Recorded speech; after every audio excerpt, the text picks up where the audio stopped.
آدمی پیدا کیسے ہوا؟ گھمنڈ کس بات پر ہے؟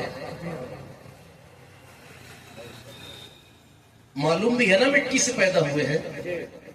نہیں میں تو گوشت اور پوست رکھتا ہوں، بڑا مال ہے میرے پاس. اچھا مرے گا تو کفن میں کوئی جیب ہوتی ہے لے کر کے جائے گا؟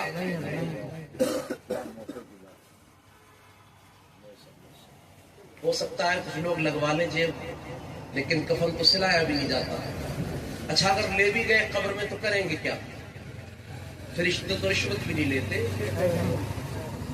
ہے نا. دنیا میں کوئی معاملہ ہو جائے تو جہاں چاہو وہاں رشوت دے دو، اور رشوت دے کر کے اپنا کام نکال لیتے ہیں. یہ حال ہمارا ہے. ہم رشوت دے کر کے جہاں تہاں اپنے کام جس طور پر ہو سکے نکال لیتے ہیں. اگر نمبر آتا ہے تو غریب کو پورا دبا کر کے مار دو. اللہ اکبر. میرے پاس پیسہ ہے، غریب میرا کیا کر لے گا؟ یہی سوچ کر کے اگر کھیت پر بھی جاتا ہے تو پوری میل لوٹ دیتا ہے غریب کی طرف، کیا کرے گا میرا؟ اللہ اکبر. جانتا نہیں ہے تیرے پاس پیسہ ہے یا تیری نیتا گیری تھوڑی پڑ گئی تو تو سمجھتا ہے میں کچھ بھی کر سکتا ہوں. تجھے یہ نہیں پتا ہے اس غریب کے سینے میں بھی اللہ نے ایک دل رکھا ہے. اور نبی کہتے ہیں جب غریب کے دل سے آہ نکلا کرتی ہے، اس کے دل سے نکلنے والی آہ اللہ کے عرش کو ہلا دیتی ہے. تم نے سوچا تھا یہ غریب کچھ نہیں کر سکتا ہے، تم نے سوچا تھا یہ غریب ہمارے ساتھ کوئی معاملہ نہیں کر سکتا. اللہ اکبر. جیسے چاہے غریب کو دبا لے، جیسے چاہے غریب کو مار دے،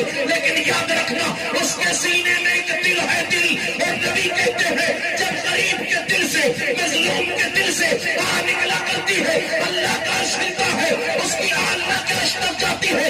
جب اس کی آہ نکل کر کے اللہ کے عرش تک جائے گی تو بڑے بڑے مال والے روٹے بناتے ہیں. جب پروردگار رسی ٹائٹ کرتا ہے تو خدا کی قسم کیفیت یہ ہوتی ہے نہ اس کے لیے دنیا کی زمین تنگ کرتی جاتی ہے، پھر وہ دنیا میں رہ کر کے بھی کچھ کر نہیں پاتا. لیکن نہیں، ہمیں نہ جانے کس پر گھمنڈ ہے. اس طور پر بات کرنے لگے نا تو بعض لوگ کبھی کبھی ناراض بھی ہوتے ہیں. یہ دیکھو یار کون سی بات کرتے ہیں بھائی. میں بتاؤں گا نہیں تو بتائے گا کون؟ میں تو یہ سوچ کر کے بات کر لیتا ہوں. کوئی ناراض ہوتا ہے نا تو ہو جائے، لیکن کل قیامت کے میدان میں جب بارگاہ مولا میں حاضری ہوگی نا، میں کہوں گا مولا بتایا تھا، معبود بتایا تھا. کہیں گے نہیں ہم جانتے نہیں تھے. تو میں کہوں گا معبود میں نے بتایا تھا، انہوں نے مانا نہیں، اب تو جان اور یہ جانے. بھئی اللہ رب العزت کی بارگاہ میں حاضری تو ہونی ہے. بولے ہونی ہے نا. ایک بات بتا دوں میں، جب طاقت آ جائے نا بازو میں اور پیسہ آ جائے تو پھر بدکاریاں بھی خوب ہوتی ہیں. آدمی جب تک غریب رہتا ہے تو نظر آتا ہے 5 وقت آتا تھا مسجد میں. جب تھوڑی دولت آنے لگی نا تو جیسے جیسے دولت بڑھتی جاتی ہے ویسے ویسے مسجد سے تعلق کمزور ہو جاتا ہے. 5 سے 4 ہوگا، 4 سے 3، 3 سے 2، 2 سے 1. پھر وہ 8ویں دن ایک جمعہ کو آ گئے، بولے کیا کریں کام اتنا ہے. میاں کام کہہ کر کے اللہ رب العزت کی بارگاہ میں حاضر نہیں ہوتے. جس معبود نے دولت دی ہے وہ لے نہیں سکتا. بولے لے نہیں سکتا.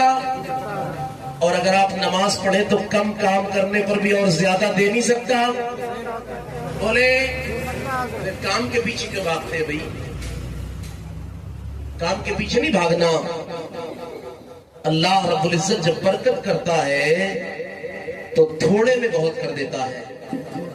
اور کبھی کبھی یہ بھی ہوتا ہے جو بہت بڑی رقم لے کر کے آتے ہر مہینے، بڑا ایک اماؤنٹ ان کے ہاتھ میں آتا ہے، اس کے بعد بھی معاملات یہ ہوتے ہیں کہ روتے رہتے ہیں.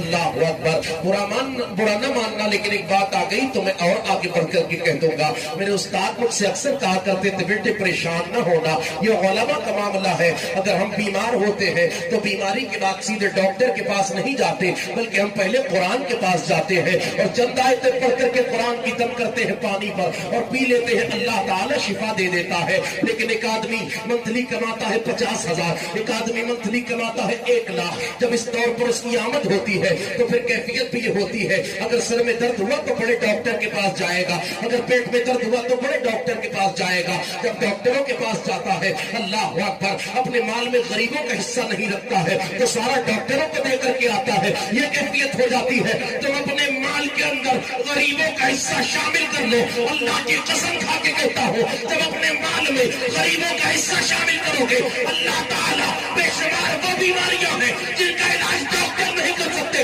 معبود غریب کا حصہ شامل کرنے کی برکت سے ان تمام تر بیماریوں کو دور فرما دے